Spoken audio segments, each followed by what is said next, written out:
Why are you living for them if when you die, they won't matter? Iyin Aboyeji is a Nigerian who has co-founded 2 unicorns in Africa. One of them is Flutterwave, which is currently the highest African valued startup and worth over $3 billion.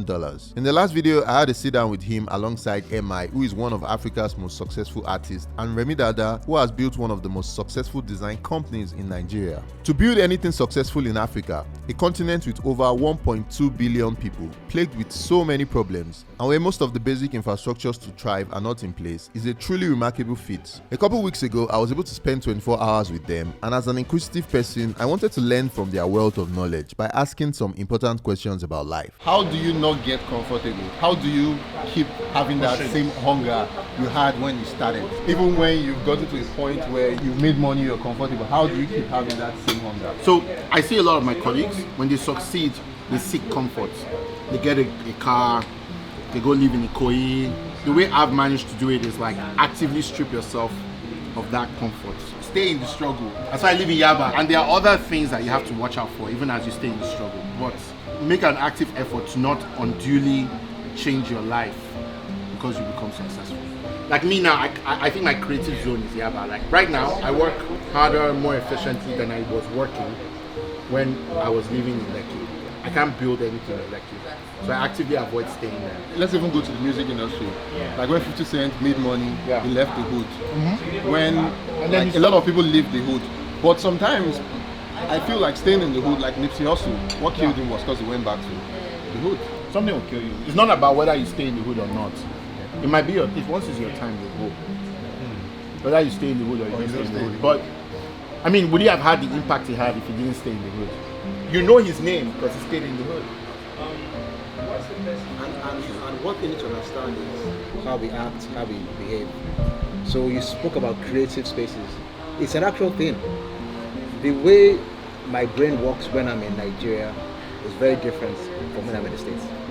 In the States, I just begin to die slowly. There was a time after business school that I stayed in Maryland in the US, in the suburb in the middle of nowhere for a whole year. I was so uninspired. And when I look back, I just couldn't understand why I couldn't escape that place. You get so uninspired that the energy to escape becomes depleted and you're just stuck there. You're just stuck in a sunken place. To your point, understanding your creative zone is very important. Understanding the people that need to be around you for you to be your best version of yourself is very, very, very, very important. Understanding who you get married to. Yeah. That's the biggest one. That's the biggest one. Can make you become the president of the world or become a beggar on the streets. Because you are this person out there that everybody sees you need somewhere where you can go and talk about the doubts or the fears. Person also has to remind you that you are normal. If I married somebody who was invested in my image or her image, I would be a completely different kind of person. Yeah, that's true. Because they would surround me with all this infrastructure that I don't need. True. As the kind of because my wife is just like, look man, live in Yaba. She will tell people, no, me I don't want to live in Lekki with all those people that have getting on that. That's true. I've got a secret, it's some deep shit. Okay. Some shit that I discovered. In the self-evaluation, you said something about, finding your true self. There were some lines that related to that. As a creative, how do you find your true self? How do you find your you? Life is going to kill you, literally and figuratively. When Christians talk about being born again, it happens to every human being through the process of life. You like it or not. And what that means is that when you grow up, you're going to expect the world to treat you a certain way. And one day you're going to realize that that's not how the world works. That it's not about what you want to do while you're on earth. So that's the moment for me as a creative where that shifted for me. Before then I was chasing people's validation. I wanted to be a star so people could know I'm great. Study of self was when I was like, now I want to be a man. Take yourself back to the first moment when you decided you wanted to do this thing. How uncertain everything was. That's part of the story we have to tell everybody. And success doesn't mean happiness. When you achieve what you want to achieve, you're now faced with the question as to what next. Because when you started, you didn't think you were going to get to where you got to. So you're now there, you're now thinking like, what the is next? There's an expectation put on you based on where you've been. You'll say, if this guy did this, his next thing must be, and that pressure creeps in. And then you might find yourself beginning to do things that are not aligned with the core of who you are. But when we all start, we are very, very pure. you can literally spend your life just trying to prove to people that you're worthy of their respect. And sometimes that's what creatives spend all their life to do. How do you overcome that? No, you just wake up one day and you realize that you need to have a brother purpose. No, first of all, you're going to die and you won't care anymore. No, actually, the first thing is literally like, when you die, right? The people that said you couldn't do stuff actually don't matter. Because you're dead. So it's like, why are you living for them if when you die, they won't matter?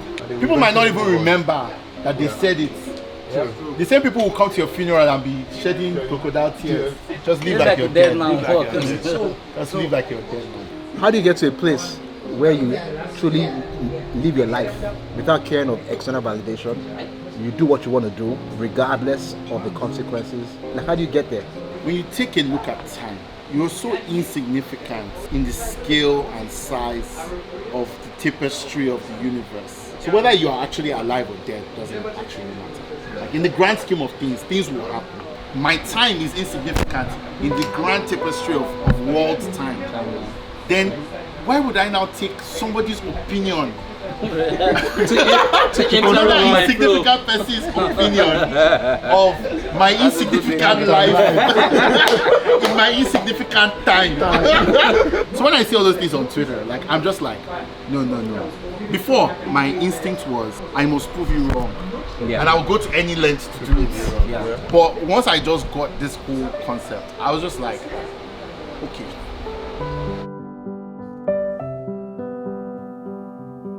On my social media, I've started calling myself Jukun man. And the reason why is because, that's where I'm from. Oh, really? I'm a Jukun boy. Who has ever heard of Jukun people before? Nobody. So why not? Why don't I make an attempt to make Jukun people the most popular people? Why not? Do you understand? So everywhere I go now, I bought the domain Jukun man. Do you know what I'm saying? Why not? Do you know what I'm saying? Like, we can either play, the way I'm saying what Iyin said, you can either play small, set small goals for yourself in the short time you have, or you can be like, do you know what? I want to be one of the people that's going to change this country. But guess what? Or the not. people that do the hard work will reap the benefits. No, you know the other thing is also that people also think that their opinion is that significant. Like, okay, Africa is cursed. You're right. There is no prize for being right. Yeah. Like, there's no. Okay, you were right. Okay, so I'm like, just logically, it doesn't even make sense for you to index on that. The chance of life evolving from microorganisms to organisms to intelligent life and become conscious beings and being smart, then the chance of you being the one that made it out of a sperm bank, Do you understand? and it was now you, then you are now they're now giving birth to in this time frame where there's technology and there's no slavery anymore and you're free, and then the fact that you now grew old and you didn't die down, your chances of being here right now is 1 in a trillion. When you realize that, the way you treat your everyday and time changes. You realize, I just won the lottery of life. I've had to ask myself about the value of my eyes on social media. We spend a lot of time chasing validation without even knowing it. Exactly. Do you know what I'm saying? Yeah. Buying, like, I was thinking about a Gucci shirt. Yeah. $3,000. So everyone else can see it. Most likely when you bought it, you're gonna wear it once. Once. If you wear it again, they'll say you're repeating clothes. Comment on what? Somebody might comment or not comment when you wear it. Lagos is probably the most materialistic place in the world, more than LA, more than Miami. Yes. And it's hard to exist in this space because you are valued by what you have, period. And what you can, not what you have, what you can show you have. So there are days where if I drove my Honda somewhere, the gate man won't open the gate for me. There are days that if I drove a Lexus truck, they'll open the gates. So you now begin to say, I don't want this gate man to embarrass me. Let me begin to acquire this thing. The way I would position it is use it to your advantage, but don't let it control you. I agree with all this premise, right? But to influence things or do things, it's like politics. You want to be in the room, then change things. You can't necessarily just change things from outside. You got it. So mine is, if that's the world view you want to adjust and change, who are the people that can change that worldview and control society? Is the us now. influencers.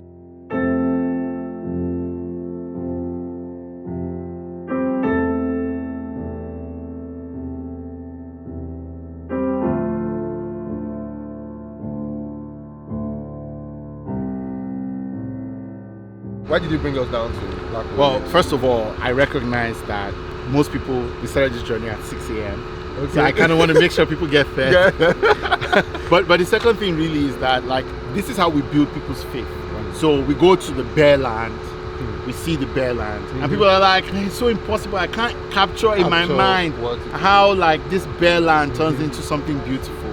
And then we come here. This was once exactly like that plot of land that you just saw, right? So people can see the vision. As you see the vision, I definitely do. And I hope you do too. Hope you guys learned something from this conversation. I sure did.